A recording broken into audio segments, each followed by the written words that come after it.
You know how there are people that, like, when they realize that vulnerability and tenderness are important, that they kind of surrender and walk into it? A, that's not me. And B, I don't even hang out with people like that. For me, it was a year-long street fight. It was a slugfest.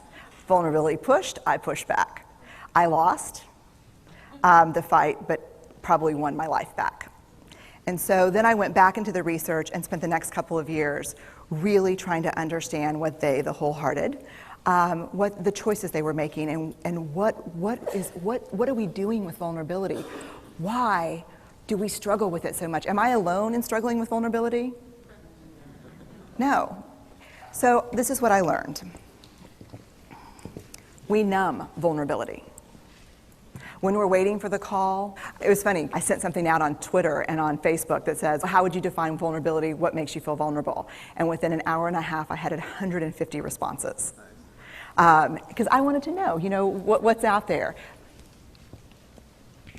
Having to ask my husband for help because I'm sick and we're newly married. Initiating sex with my husband. Initiating sex with my wife. Being turned down, asking someone out.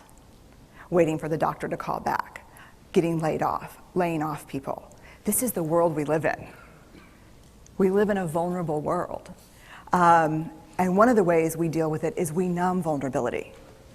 And I think there's evidence, and it's not the only reason this evidence exists, but I think that it's a huge cause. We are the most in debt, obese, addicted, and medicated adult cohort in US history. The problem is, and I learned this from the research, that you cannot selectively numb emotion. You can't say, here's the bad stuff. Here's vulnerability, here's grief, here's shame, here's fear, here's disappointment. I don't want to feel these. I'm going to have a couple of beers and a banana nut muffin. I don't want to feel these. And I know that's knowing laughter. I hack into your lives for a living. I know that's, God. You can't numb those hard feelings without numbing the other affects or emotions. You cannot selectively numb. So when we numb those, we numb joy. We numb gratitude. We numb happiness. And then we are miserable, and we are looking for purpose and meaning, and then we feel vulnerable, so then we have a couple of beers and a banana nut muffin. And it becomes this dangerous cycle. One of the things that I think that we need to think about is why and how we numb. And it doesn't just have to be addiction. The other thing we do is we make everything that's uncertain, certain. Religion has gone from a belief in faith and mystery to certainty. I'm right, you're wrong, shut up. That's it. Just certain. The more afraid we are, the more vulnerable we are, the more afraid we are. This is what politics looks like today. There's no discourse anymore. There's no conversation. There's just blame. You know how blame is described in the research? A way to discharge pain and discomfort. We perfect. If there's anyone who wants their life to look like this, it would be me. But it doesn't work, because what we do is we take fat from our butts and put it in our cheeks. Which just, I hope in 100 years people will look back and go, wow.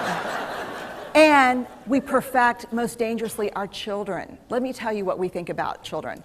They're hardwired for struggle when they get here. When you hold those perfect little babies in your hand, our job is not to say, look at her, she's perfect. My job is just to keep her perfect, make sure she makes the tennis team by 5th grade and Yale by 7th grade. That's not our job. Our job is to look and say, you know what?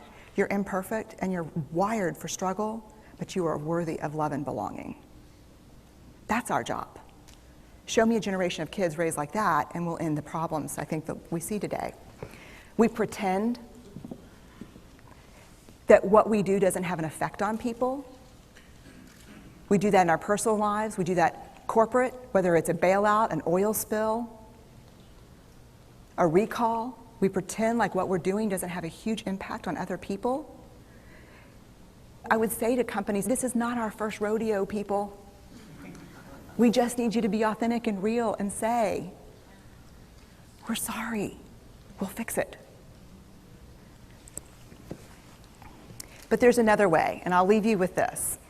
This is what I have found: to let ourselves be seen, deeply seen, vulnerably seen. To love with our whole hearts, even though there's no guarantee. And that's really hard, and I can tell you as a parent, that's excruciatingly difficult. To practice gratitude and joy in those moments of kind of terror when we're wondering, can I love you this much? Can I believe in this passionately? Can I be this fierce about this? Just to be able to stop and instead of catastrophizing what might happen, to say, I'm just so grateful, because to feel this vulnerable means I'm alive.